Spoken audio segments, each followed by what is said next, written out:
the director who recently admitted that they chopped up the series and were basically still creating the story after they even aired the first episode for the season finale, is now saying he doesn't care about the series' poor fan reception and even questions, is it our job to fulfill their expectations or to tell the story that we're telling?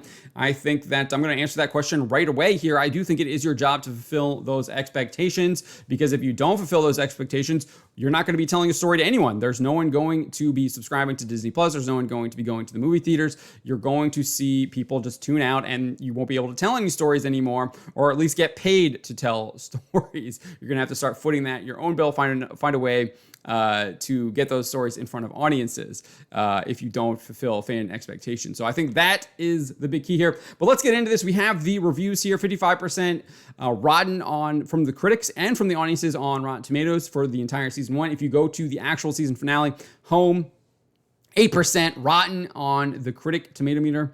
Absolutely abysmal. And then here on Metacritic, Metascore, it's 63 right now. But as Spencer points out in this article, it's probably based on just early reviews that critics did on basically the first episode or maybe the first 3 episodes. Usually if critics are given episodes to review, it's usually the first 3, first 2, depending on how many episodes are in the season. And then they base their entire season review off of that and don't really update it afterwards because they've moved on to the next shiny thing or the next thing that their editor wants them to do, or the studio that they're trying to gain influence wants them to do.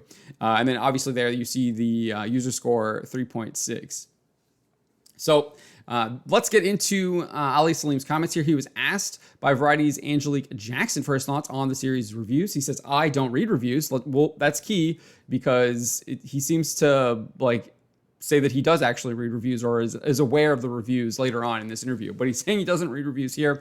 And then he goes on to explain, with all due respect, for me, I view all the storytelling work I do as a dialogue with an audience. When the show is finished and put up on the screen, that's my half of the dialogue, and the audience then starts their half of the response to it. I think that's valuable, but I don't know how to answer the question.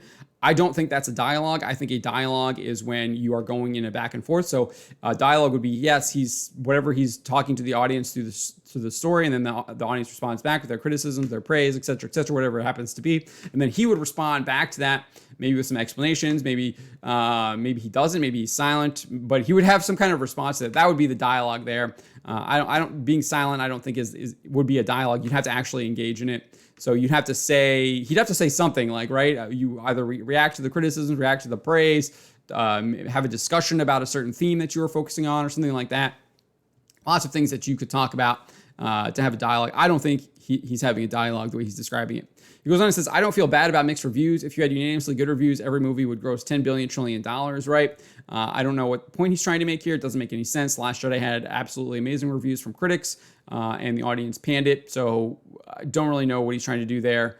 Not sure. Maybe he's trying to deflect that the people don't like it and the critics don't like it either. But he goes on and says, projects resonate with different people at different times for different reasons. I think that's true. There's lots of examples of that. The most recent that comes to mind is Master and Commander. And Marvel is a very devoted, even rabid fan base who have expectations, and when their expectations aren't fulfilled, they move in the other direction. They give it a thumbs down. I don't know, is it our job to fulfill their expectations or to tell the story that we're telling? So it's a tricky thing. I would love it if everybody loved it, but I also don't have that expectation myself. So I feel great about the response to it. And I think I kind of answered that question already. I do think that you have to fulfill those fans' expectations to a certain degree. Maybe you have to exceed them, or you have to tell a story that actually maybe it doesn't specifically meet their expectations, but it does it in some kind of parallel fashion as well. Maybe it's not what they were expecting, but it's still it's surprising, still entertaining them, still they found it interesting and exciting and quality storytelling. I still think you need to try and meet those expectations. Those expectations are there for a reason, right? The Marvel Cinematic Universe built up those expectations with quality movies, especially in the first couple of phases. Obviously, I think those expectations have been significantly lowered after their most recent forays into theaters and on Disney Plus. But you would think that you'd want to exceed those expectations, and that is a challenge that you would want to do. So I think at the end of the day, you have to fulfill those expectations, or you're not going to see anyone watching your movies and TV shows anymore. And if you're not adapting to what the audience is interested in, it goes to that, is there a tree? Do you hear the tree fall in the forest, right? If there's no one there.